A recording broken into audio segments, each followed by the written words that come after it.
Evangelho de João, capítulo 19. Glória a Deus. Evangelho de João, capítulo 19, a partir do versículo 38. Aleluia, Deus maravilhoso. Oh, aleluia, Deus. Oh, glória. Quem achou, diga: eu vou morar no céu. Quem não achou, diga: espere aí que eu vou também. Aleluia. Versículo 38 diz assim: depois disso, José de Arimateia, o que era discípulo de Jesus, mas oculto por medo dos judeus, rogou a Pilatos que lhe permitisse tirar o corpo de Jesus. E Pilatos lhe permitiu. Então foi e tirou o corpo de Jesus.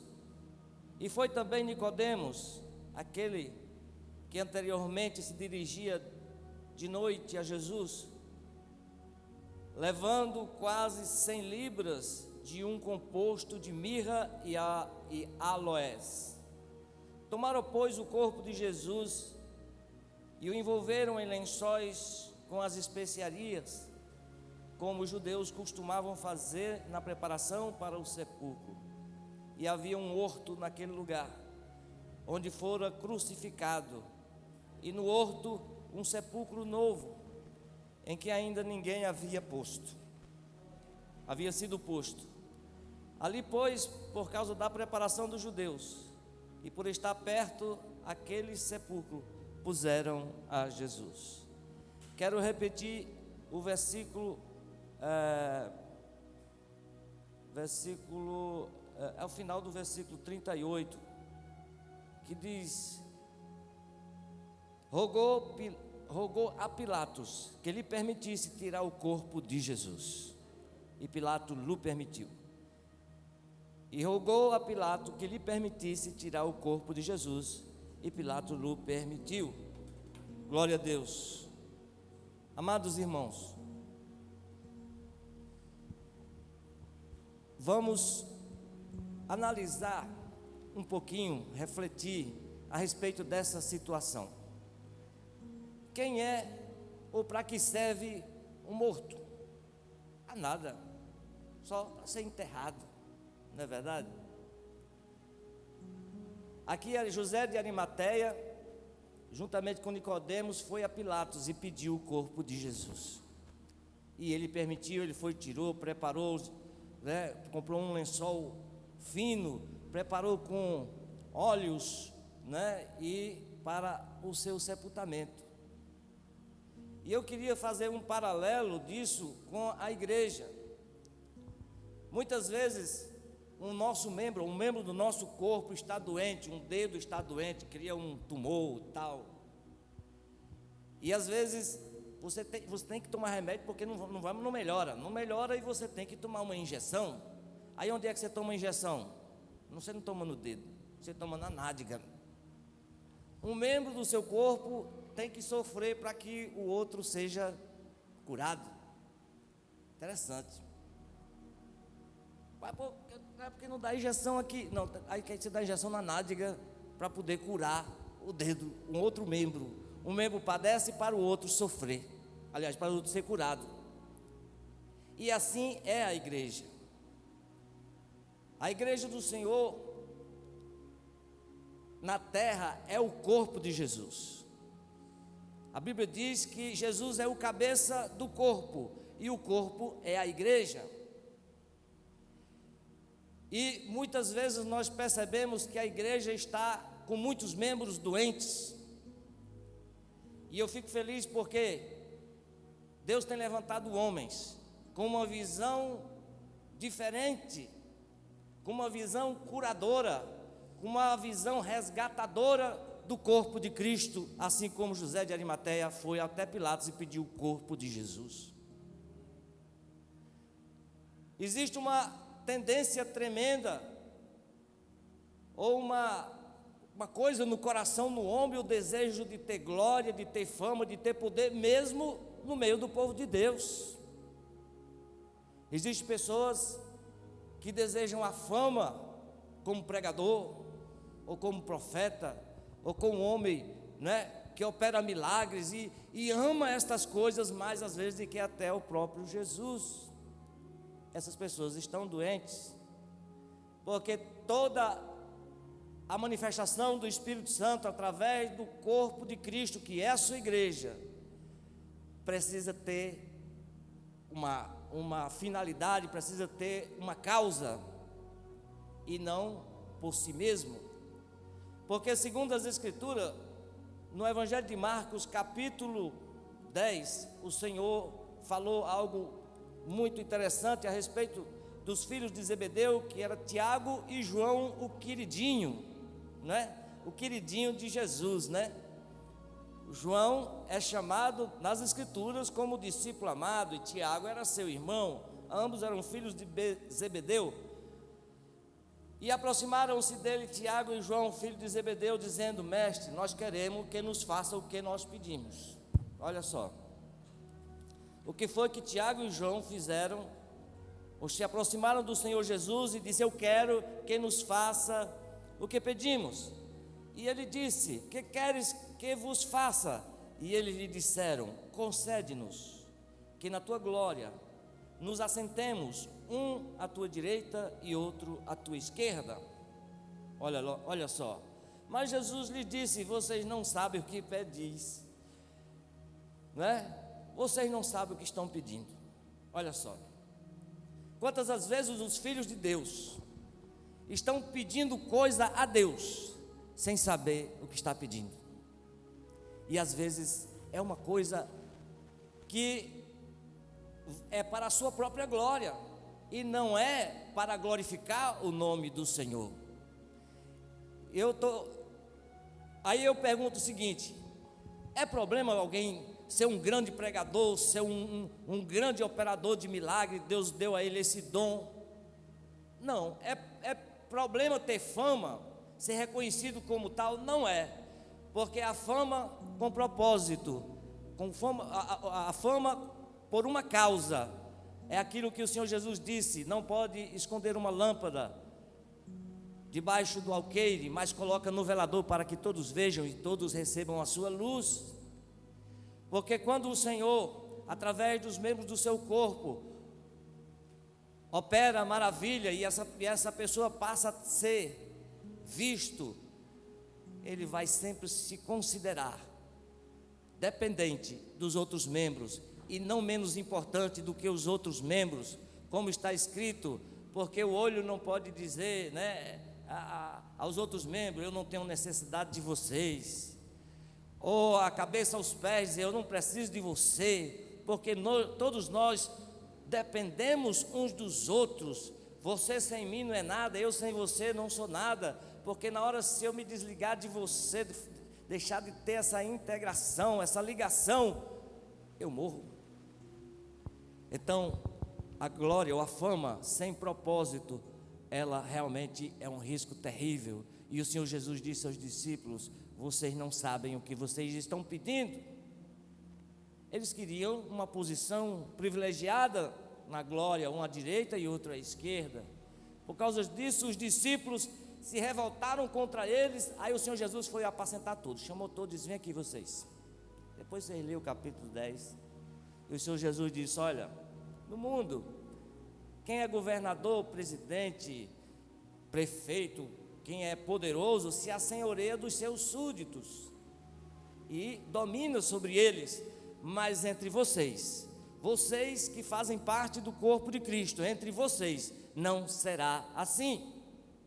Antes, aquele que quiser ser o primeiro, seja o servo de todos. E quem quiser ser grande, quem quiser ser o primeiro, seja o último. E quem quiser ser grande, seja o servo de todos. Isso está escrito logo em seguida. Ele diz, olha, diz assim: mas entre vós não será assim, antes qualquer que entre vós quiser ser grande, seja o vosso serviçal. E qualquer que dentre vós quiser ser o primeiro, seja o servo de todos. Olha só como o reino de Deus é diferente.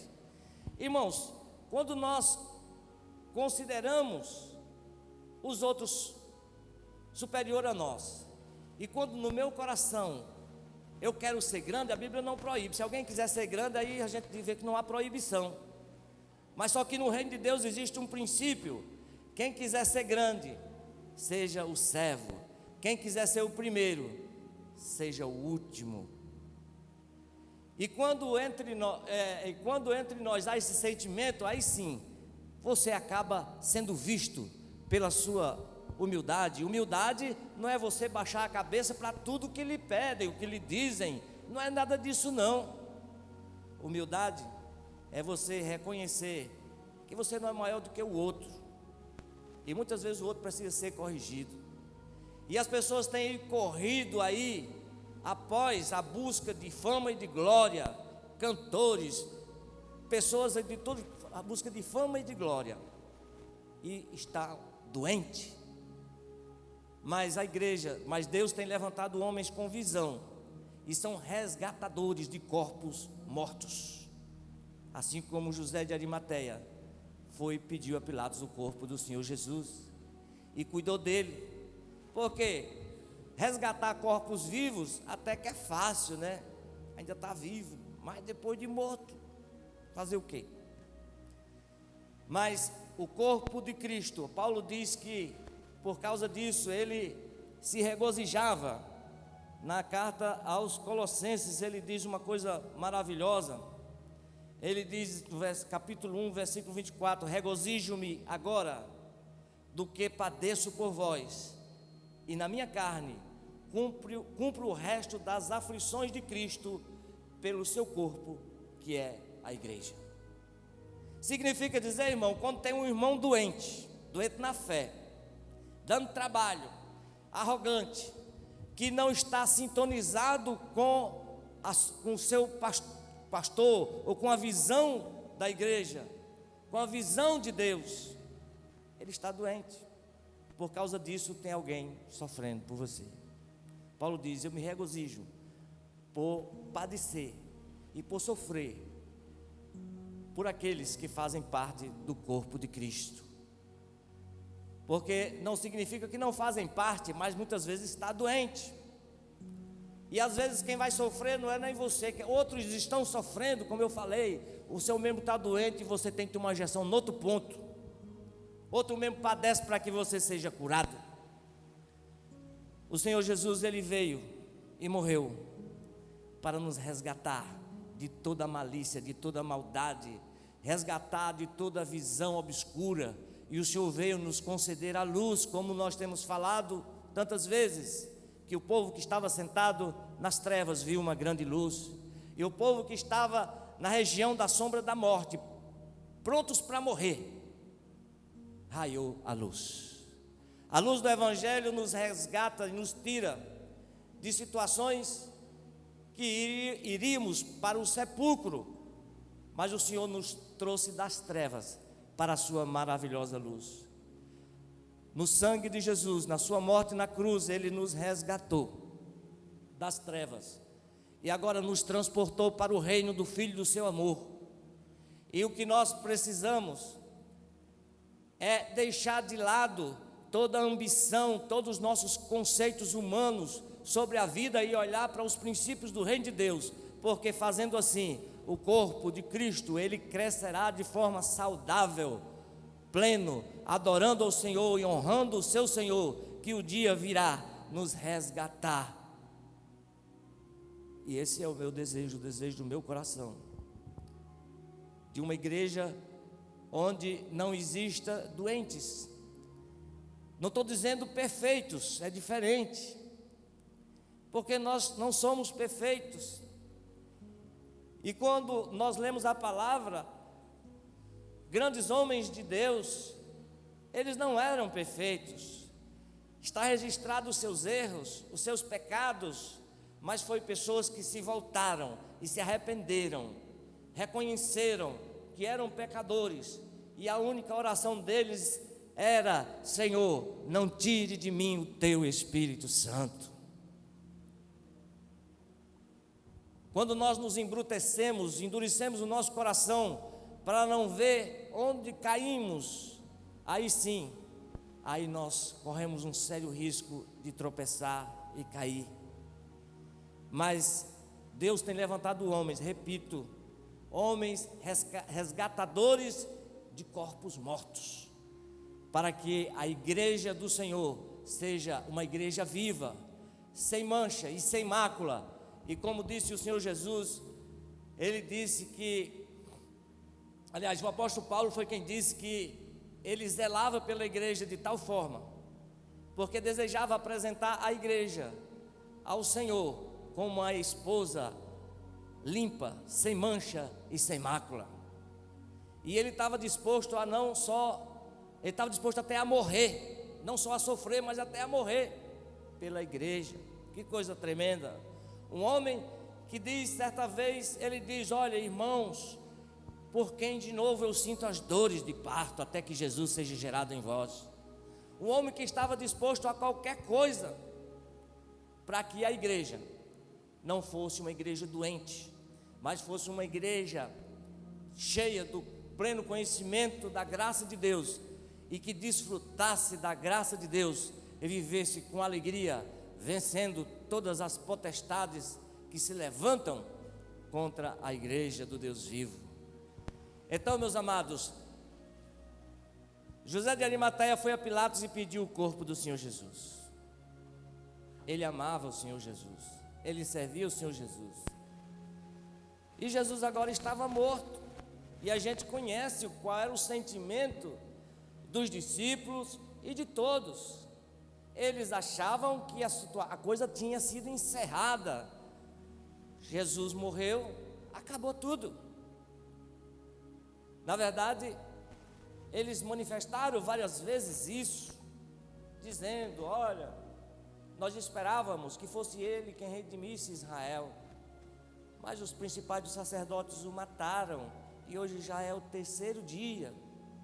Algumas mulheres disseram que ele tinha ressuscitado, mas nós não vimos essa história não, nós não vimos ainda não. Então não creram na palavra que o Jesus ensinou tantas vezes: olha, é necessário que eu padeça, que eu morra, mas no terceiro dia eu ressuscitarei. Eles não criam nisso, porque esperavam um governo humano, terreno, um governo militar que pudesse tomar o governo do jugo de Roma. Mas o Senhor Jesus, como disse a Pilatos, ele disse: o meu reino não é deste mundo. Se o meu reino fosse deste mundo, eu levantaria pessoas para lutar por mim. Mas o meu reino não é deste mundo. O meu reino é celestial, o meu reino é espiritual, o meu reino é eterno. E é isso que nós desejamos, que a nossa visão, que o nosso olhar se volte para a realidade da palavra de Deus, e não sejamos incrédulos como foram os discípulos dele aparecer a eles. E nós sabemos que eles só creram porque todos contemplaram ele já ressuscitado, como está escrito: e temos comido e tendo comido com ele, comido e bebido com Jesus, depois da sua ressurreição. Depois da ressurreição, o Senhor Jesus comeu e bebeu com eles. Aí eles acreditaram, e lançou em rosto a sua incredulidade, por não haver crido nas mulheres que viram ele lá no sepulcro com Maria Madalena.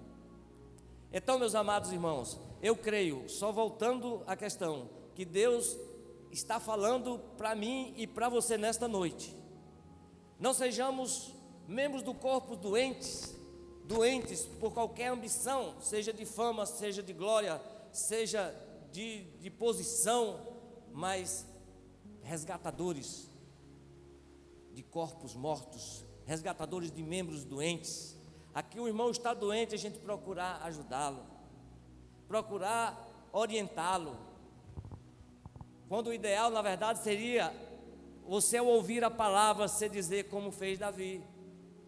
Davi cometeu um pecado terrível, um homem segundo o coração de Deus, cometeu um pecado terrível, que a gente lê a palavra, a gente fica arrepiado, tamanho foi o pecado que ele cometeu, e achou que estava tudo bem, tudo legal, Então Davi era um membro doente, era um corpo morto, estava morto.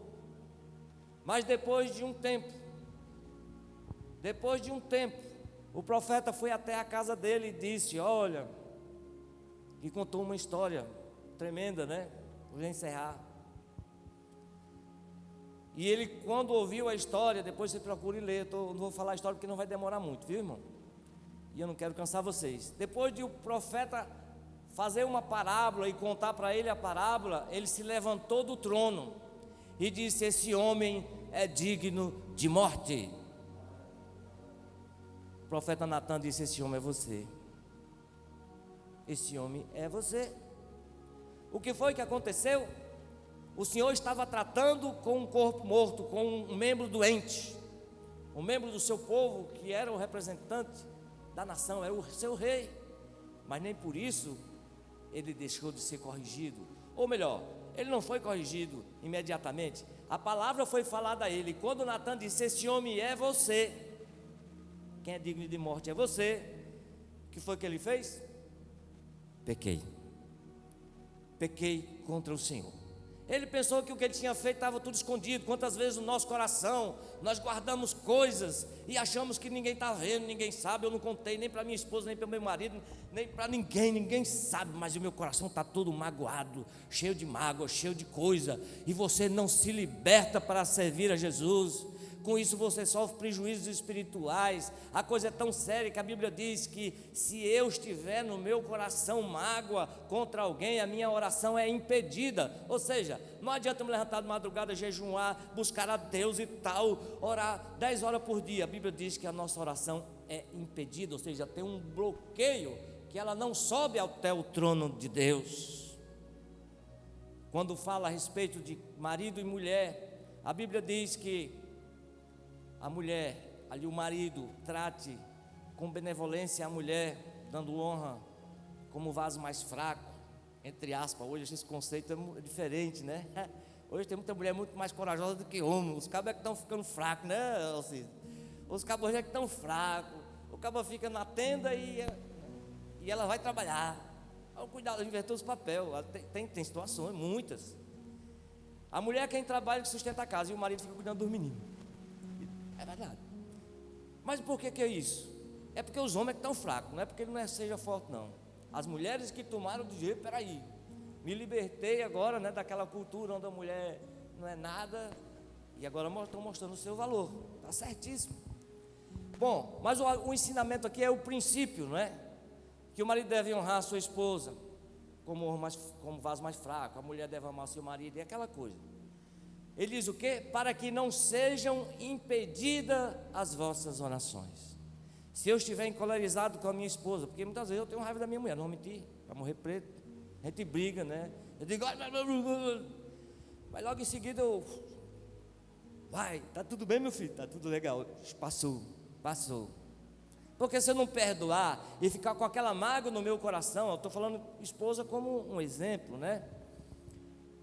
Mas eu posso me encolerizar com o irmão e aquilo não sai do meu coração mais de jeito nenhum. Já lutei, não consigo. A Bíblia diz a respeito das mulheres: para que não sejam impedidas vossas orações. Queridos, é coisa linda, é o Filho de Deus poder se ajoelhar diante do seu Deus, que ele sabe que é um Deus vivo. Entenda bem, ele não foi um Deus criado de madeira, de gesso, de ouro, de prata e colocado ali e eu me prostrar diante, nada disso não. Mas é o Deus vivo que criou os céus e a terra. O Senhor Jesus ressuscitou e está vivo, como nós falamos outro dia aqui. E você saber que a sua oração chegou lá. Ele pode até não ter respondido, mas você está tranquilo, sabendo que Ele já ouviu a sua oração. Então você é um membro sadio. Você não é um corpo morto, ou um membro morto no corpo. Você é um membro vivo. Isso é maravilhoso. E qualquer problema que nós tenhamos no nosso coração contra o outro, isso vai impedir as nossas orações. Isso vai bloquear as nossas orações para que não chegue ao trono da graça.